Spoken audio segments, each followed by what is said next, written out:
जय हिंद। आप सभी को एक बार पुनः एक नई विज्ञप्ति और एक नई अपडेट के साथ, जैसा कि आप स्क्रीन में देख पा रहे हैं, कौशल विकास एवं सेवायोजन विभाग ITI प्रशिक्षण।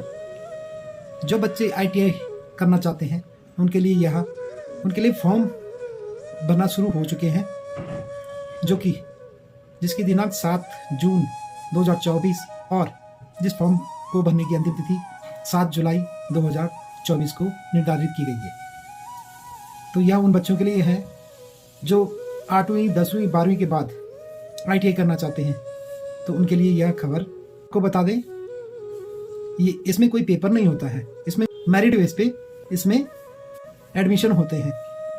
इस मेरिट में हाई स्कूल 12वीं या 8वीं जो भी शैक्षणिक शिक्षा मांगी गई है, उसके आधार पर वह मेरिट बनाई जाती है।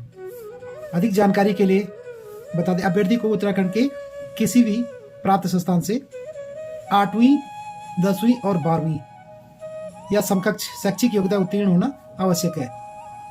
जिन अभ्यर्थियों की परीक्षा उत्तराखंड से बाहर, उत्तराखंड का स्थायी निवास प्रमाण पत्र उनको सबमिट करना पड़ेगा, उसके बाद ही उत्तराखंड में उनको ITI करने के लिए भरा जाएगा, अन्यथा वह इसके लिए योग्य घोषित माने जाएंगे।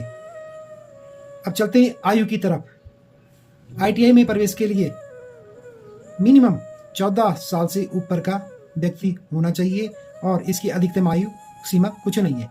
यहाँ कोई भी इसमें एडमिशन ले सकता है और ITI कौशल विकास एवं संयोजन विभाग में वह एडमिशन लेके अपनी पढ़ाई कर सकता है और डिप्लोमा प्राप्त कर सकता है।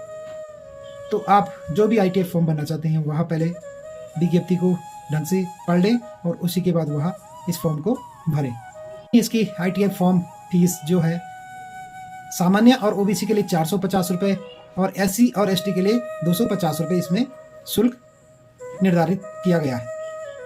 एडमिशन की पूरी प्रक्रिया आपको मेरिट के आधार पर होगा, इसमें कोई पेपर नहीं होता है। समान अंक हैं, किसी के दो व्यक्तियों के समान अंक है, तो वह इस आधार पर मापदंड इस प्रकार रहेगा, वह उम्मीदवार जो आयु में बड़ा होगा या वह अभ्यर्थी जिसके गणित में अधिक अंक होंगे और वह अभ्यर्थी जिसमें विज्ञान विषय में अधिक अंक होंगे।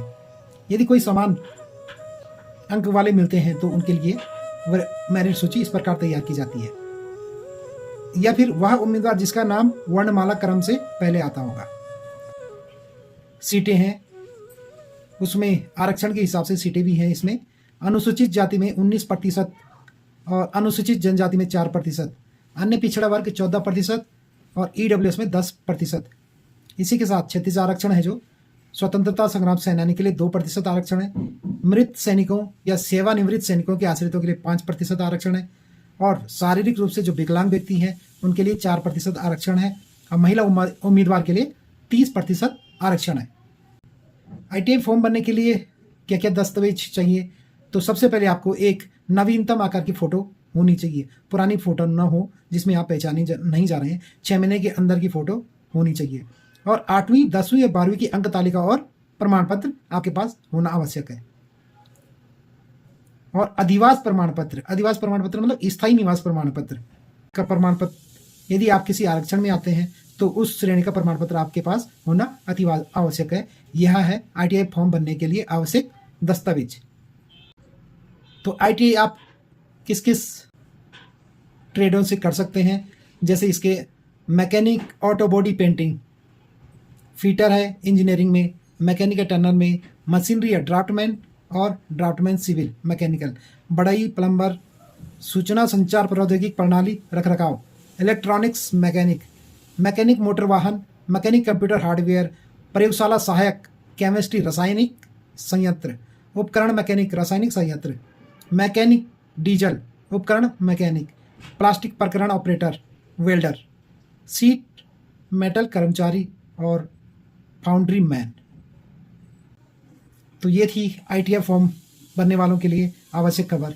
यदि आपको कोई डाउट है तो आप कमेंट्स में पूछ सकते हो और इसी प्रकार की वीडियो के लिए, इसी प्रकार की विज्ञप्ति और इन्फॉर्मेशन के लिए आप बने रहें हमारे यूट्यूब चैनल में फेसबुक पेज में चैनल को सब्सक्राइब जरूर करें, ताकि आपके पास जो भी विज्ञप्ति होगी, जो भी सूचना होगी, तो आपके पास सबसे पहले पहुंचे। जय हिंद, जय भारत, जय उत्तराखंड।